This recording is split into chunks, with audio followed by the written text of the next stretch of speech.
ideologies of people having different opinions and things, and particularly identity and sexuality and gender. It has always existed. It's that now there's more channels, there's more mediums of putting out whatever nonsense is in your head. Say doctors and have same ideas, and you see they've been critiqued by people of the same ideology, by people of the same social circle. You don't have any opposition from outside. Mimi, kama anaiba, kama anaua, I can accept that. But where I draw the line is that one thing, not sexuality. So I feel like sexuality could be a measure of identity. That's not a good idea. If I tell you grass is blue, like why are you looking We for should logic? believe you. Yeah, So just what believe if I me. think grass is yellow? Who then gets to decide what grass is? You decide, and I decide what I decide.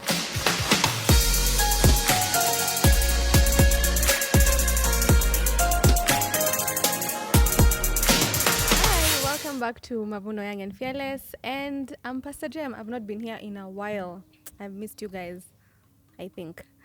Um, so we've been going through this series about God and culture, and this is actually week 3 of it.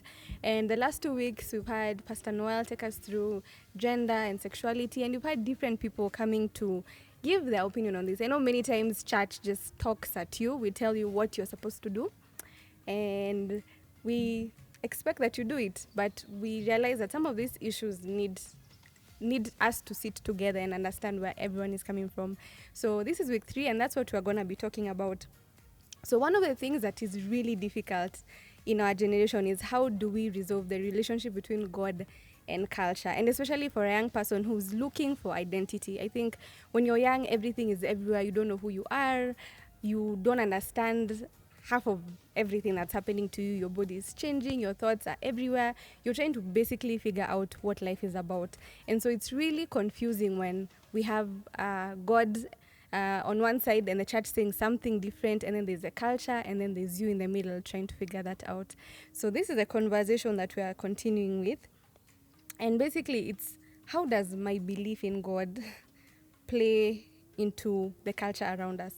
And is the Bible still relevant today? So I think that those are like questions we really need to answer if we're going to be relevant in our culture and in our society, and be able to answer the real questions that people are asking. Some of the struggles that we have out there are not actually based on what we think. It plays out differently, but the main underlying issue is an identity issue.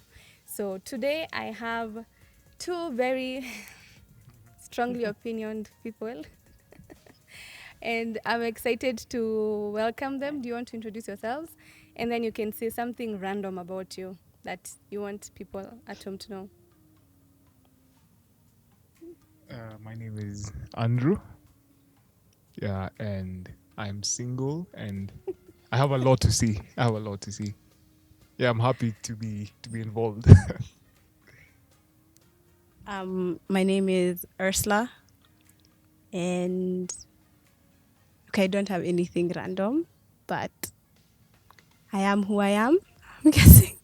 Yeah, but I'm happy to be here. Thank you, guys. So let's just get straight into it. What is culture for you? When you talk about culture? Oh, I go first. Yes. I think culture is the music you listen to, the people you interact with, what you fill your mind with, and what you deem kind of makes you who you are. So that's what culture is to me. Mm-hmm. I think when I was in class 1, we were told culture is the way of life, and that's still what I think it is. Like I've broadened the meaning of culture has broadened to me, like growing up. I think now culture is basically what you believe and what defines you. Yeah, so much less of the society now, and more about the ideals that you hold up to. So that's culture, and how you live, how you identify yourself. Yeah, that's culture for me. So do you think that culture defines you, or do you define culture for yourself? I think it's a bit. It's a mix of the both. Culture. I think it's for you to define your own culture, and then now, whatever you define your culture as, it now projects to other people. So now people will now define you as a culture that you project out there. But then it's for you to decide what is culture for you. Like, you can be born in a society that thinks in a certain way. Like, you're not. No one is forcing you to stick to that line of thinking. So yeah, you have to properly define what culture is for yourself, and then people will see it to you. Do you agree? Yes, I agree. But I would also add on to culture is the values that you get growing up, and some might serve you as you continue in life, and some might not. So you pick what serves you and let go of what doesn't serve you, and then find things along the way that you think will make you be a better human being. Yes. So it's you agree that it's a mixture of both. Okay. According to the dictionary, this is what is defined as culture: the ideas, customs, and social behavior of a particular people or society. So it's something that people make up. And I like what Andre said, that you kind of make up things that make sense to you, and then other people kind of join in. And so this is how we have people we call influencers. They kind of decide things. Whether they're right or wrong is neither here or nor there. They But shape our people start beliefs. following them, and they create a whole culture around that. So culture is in the music, it's in the dressing. I think that's what you said. I know one of the things that stands out a lot is hip hop culture. That you can't just listen to hip hop without the culture. There's a dress code that comes with it. There's a language that comes with it. Aggression. Yeah, psychological issues that come with it. Aggression. Yeah, it's like part of the package. Yeah, so culture is a whole combination of all these things. So then, in our culture today, which is diverse, so maybe let me ask for you specifically in the culture that you're in, what do you think is the biggest issue in the culture, and have you personally struggled with it? You can start with Andrew. Just repeat the question again. What do you feel is the biggest issue in our culture today, and have you personally struggled with it? I don't get what you mean by culture. Like, do you mean society here, Ama? Yes, the society around you. What do you feel is the biggest Is the biggest issue? Yeah.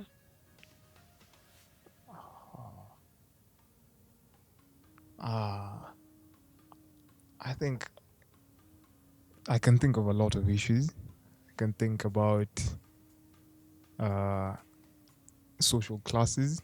I can think about people not having similar beliefs and having and that resulting into conflict because you not see each other in the same way. So when someone tries to amplify their views on something, you feel like they're projecting it towards you, but they're probably just trying to do that because they want to be heard a bit more. So there's that conflict coming out of it's a conflict of different ideologies. So I think that's one of the biggest issues. Have you personally struggled with it? With what? With the different ideologies that you either project what you think on someone else, or you feel like they are projecting their thoughts on you? Yeah. I've had people who had different ideologies to me, and I felt like they were a bit how do I say it? They were projecting it towards me. I don't really believe I've done the opposite, the reverse, a bit more. So, yeah. So for you, you'd say that you're tolerant of people who are different from you? Yeah, I am very tolerant. Tolerant, yeah. Asla? Okay, so I think like he said, there's a lot of problems, but one, that difference of ideology, and then also acceptance. Like, I feel like with culture, you're forced to accept things that you don't believe in. And then there's also thinking that you're right and being, if it's not me, it's, if it's not my idea, the highway. And then also identity. But we move. We We Yeah. move. move. Okay. Yeah. And yes, I have struggled with everything that I have mentioned, including identity. So, Yeah. but I am in a better place now. There's progress. There's progress. That's what matters. Speaking of identity, which now brings us back to the conversation that we've been having about gender and sexuality. I know for many people, your whole identity has been reduced into your gender, what you identify as, or has been reduced to your sexuality, your expression of what you understand as sexuality. So, do you think that it's gotten more complicated now? And why do you think so? Like, if you think yes, we've made it more complicated now, why do you think so? If you think it's less complicated than before, why do you think so? And to take it away. Feel free. So I think it's gotten more complicated. Like a lot of it's gotten more complicated because people are now airing a lot more of their views, and it's easier to have your ideology spread to other people. But I feel like the core ideologies of people having different opinions and things, and particularly identity and sexuality and gender, it has always existed. It's that now there's more channels, there's more mediums of putting out whatever nonsense is in your head out to the masses, and the masses accepting your nonsense. So I'm not talking any particular Nonsense. like nonsense is just like a To be bracket tag fair, to to be Nonsense. fair, yeah. I let mean, me, there's let me a actually lot of comment on nonsense that. going on. I do Yeah, agree with you in terms yeah. of the nonsense that you're talking about. Mm. I think one of my lecturers was talking about this recently, and you're saying how in the past only people who had sane ideas that had been tried and tested were allowed to put things out. So you'd have to be like a doctor, professor, like you've actually thought through what you're saying, and been critiqued by peers who have the same brain capacity were able to like present things. But now, as long as you have a social media handle, you can say any type of crap. Am I allowed to say crap? You can say anything you want to say, and you can get Date people to agree blip. with you. Yeah, Yeah. even though your ideas have not been tried and tested, they're just your opinions. But who's to So I say? do agree with what he's saying. But No, who's to say doctors and have sane ideas? And you see, they've been critiqued by people of the same ideology, by people of the same social circle. You don't have any opposition from outside. So the difference would be there are things that are your opinions, and everybody is allowed to have their opinion. And then there are things that are factual, which other people need to critique so that the logic is consistent, which is what we don't have today. That I can just come up with something, it doesn't have to be logically consistent, but because I have 100 million followers, then I can spread my ideas to everyone, and nobody is asking, okay, so 10 years from now, how does this play out? Is this consistent through different cultures, or is it just in your sphere? So it's a logical consistency that I'm talking about. Yeah. Sorry, I interrupted you. so why are we looking for logic everywhere? So zingine, just trust my instincts. We Like can't if I we tell can't all you this trust is our it, instincts. That's not a if, good idea. if I tell you grass is blue, like why are you We looking for should believe logic? you. Hey, So just what believe if I me. Eh? think grass is yellow? Who then gets to decide what grass is? You decide what you decide, and I decide what I decide. Like so, I We think agree just to disagree. exactly, and So that what kind of society would that be? Because there are things we can disagree on. I can decide, Andre, I don't like your style, and that's fine. You don't have to like my style. But things that affect other people, we can't afford to agree to disagree. There has to be. It's like laws. You can harass me today, and I feel like that speed limit is stupid. So I feel like I should go free. What kind of society would that be if we didn't have like a line that we're like, okay, this is what we're all gonna this is what we're all gonna do. Yes, I have my opinions. There are laws that are easier for me to keep. like spitting on the road, I'm just like, why do people do that? It's just wrong. So I don't struggle with that one. But the speed limit ones, there are times I'm just like, this is dumb. Like the road is straight. You're Just allow basically talking me about the US. to.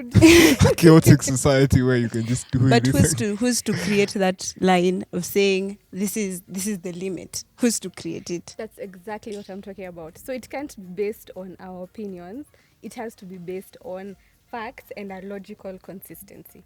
So if we all get to talk about our opinions, then that goes south. That's how society can't function, because your way of thinking and my way of thinking will keep kind of infringing on each other. But hold that thought, because we're diverting from what we're talking about. So. I told you when we started, I have a lot to see. So So I wanted to find out for you guys, in terms of identity, where is it that you draw your identity from? You know, you've said you've struggled and you're still struggling. So, but maybe you can tell us, as of this point, where do you draw your identity from? That's a tricky question, but I think before I used to draw my identity from my sexuality, but right now I am, like I said, I'm trying to find my identity, and I'm trying to draw it from things that make me happy, from things that make me whole. And you know, if ka hauland kwa hiyo spectrum, turus, You create a new one. create a new one. Yeah. Mm-hmm. But yeah. Andre, I can't even lie. That's a hard question for me. like It's you're hard. still trying to Just identify repeat it again. Like, where do I draw draw your identity from. a lot things that I like, things, people that I agree with,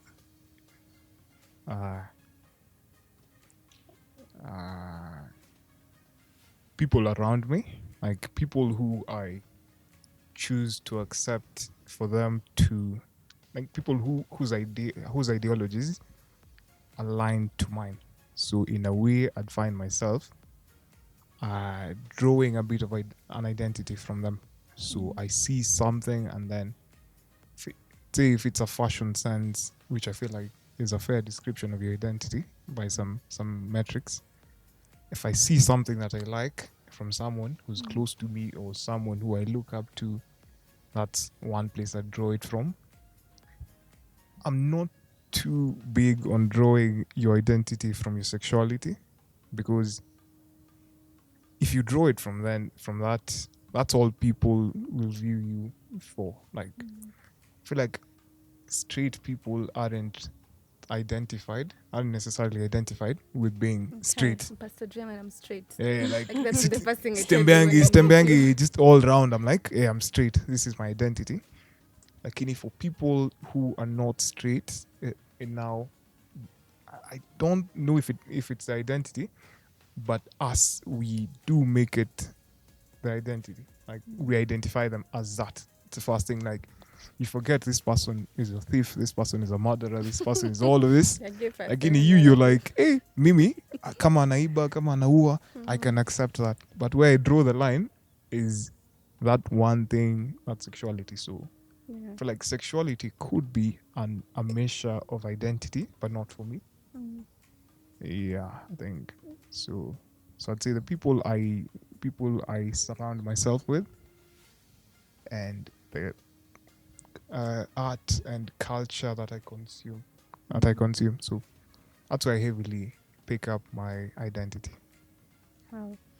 I think this issue of identity is huge. Like, I'm even happy that you guys managed to like give your thoughts on it, because it's like, where do you draw identity from? That's your whole existence, everything about you.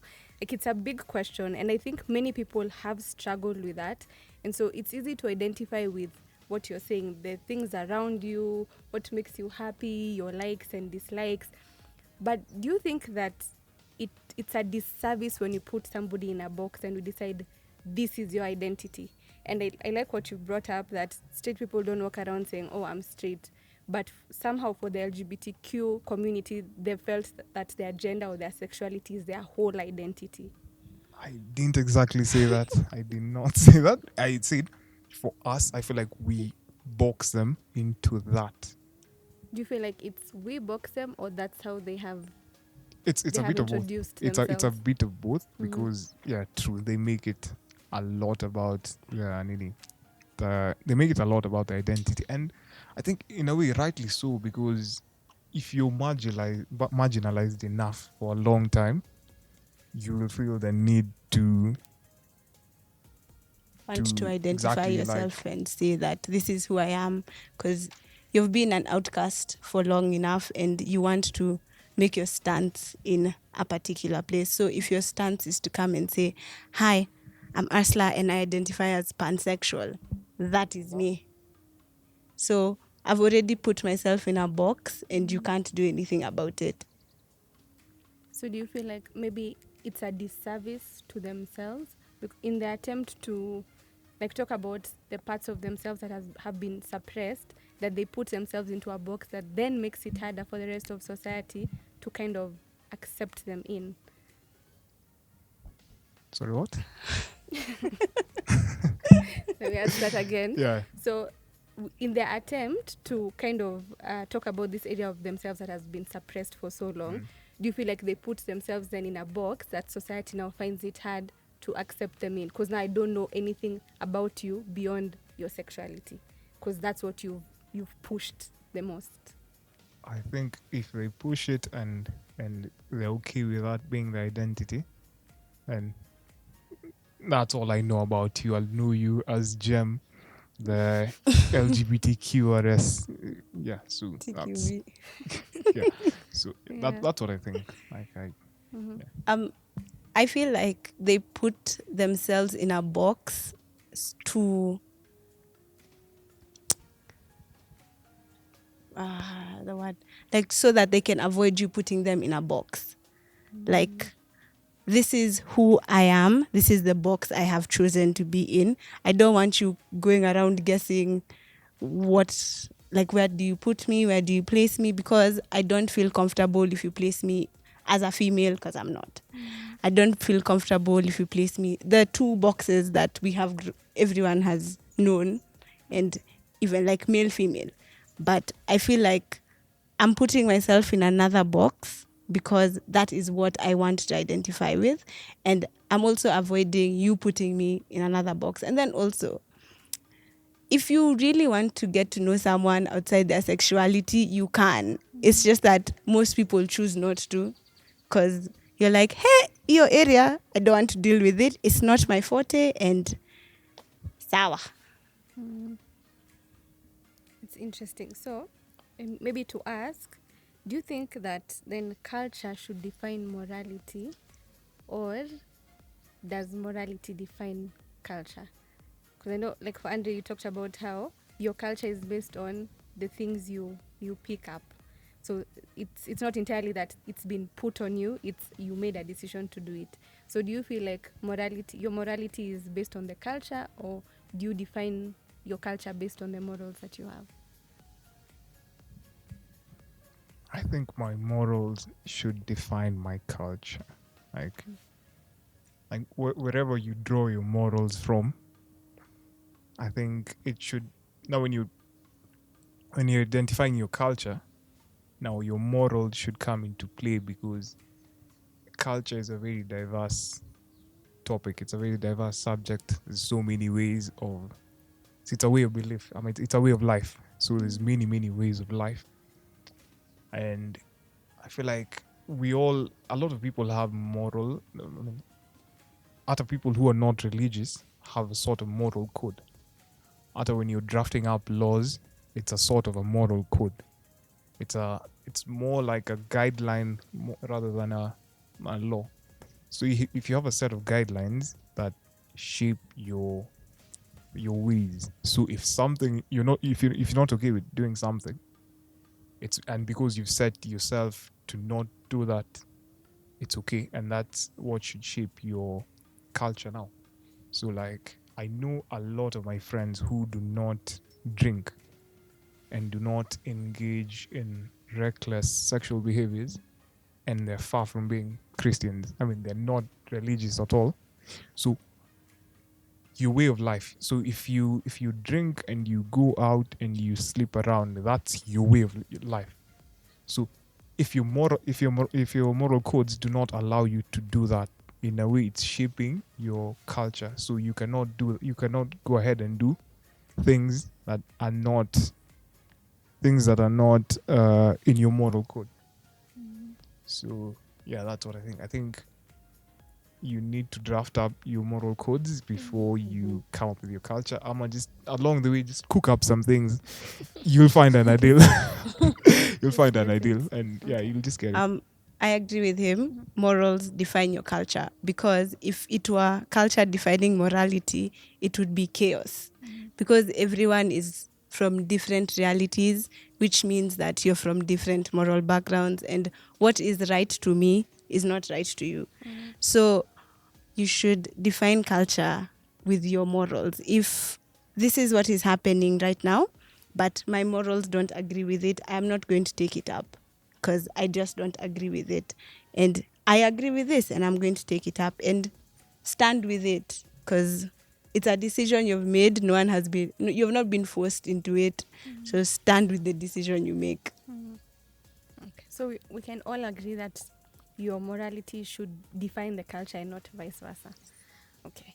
I feel like so the next part is what we're going to dig into, like the real issues that we're struggling with right now.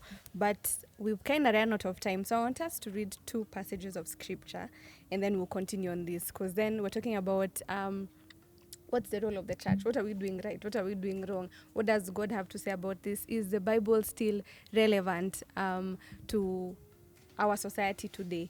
So let me ask Asla to read. There are 2 passages of scripture I want us to read, and then we're going to put a pause on it. We're not done with this conversation. We'll come back. It's because we've run out of time. But let me ask you to read Psalm 139, verse 13 to 16. Okay. So Psalms 139, verse 13 to 16. So verse 13, you made all the delicate inner parts of my body and knit me together in my mother's womb. Thank you for making me so wonderfully complex. Your workmanship is marvelous. How well I know it. You watched me as I was being formed in utter seclusion, and I was woven together in the darkness of the womb. You saw me before I was born. Every day of my life was recorded in your book. Every moment was laid out before a single day had passed. And then, so this basically talks about how you should not put yourself in a box, because you're not like anybody else. I know we put other people in boxes to help understand them, but even we sometimes put ourselves in boxes or try to fit into boxes, when God says, I created you uniquely. Like every detail about you is different for a reason. So as much as society kind of defines things and wants everybody to fit in the same mold, that's actually not what God expects of us. He doesn't expect us to fit in a mold, because we are created different. And then the second passage of scripture is from Matthew chapter 10, verse 29 to 31. Okay. So Matthew 10, 29 to 31. What is the price of 2 sparrows? 1 copper coin, but not a single sparrow can fall to the ground without your Father knowing it. And the very hairs on your head are all numbered. So don't be afraid. You are more valuable to God than a whole flock of sparrows. Hey, that's deep. That's deep. That's a deep one. That's deep. I think the other issue then becomes, as we're trying to find identity, does God even care? And I've been asked this question many times, because it feels like, and especially because the church has not done such a good job with this, is that we tell you what you're supposed to be. And so we don't realize that we're also trying to put you in a box, which God actually says, nobody fits in any box. You're not created to fit in any box, because you're unique, you're different. We talked about the number of hair on your head.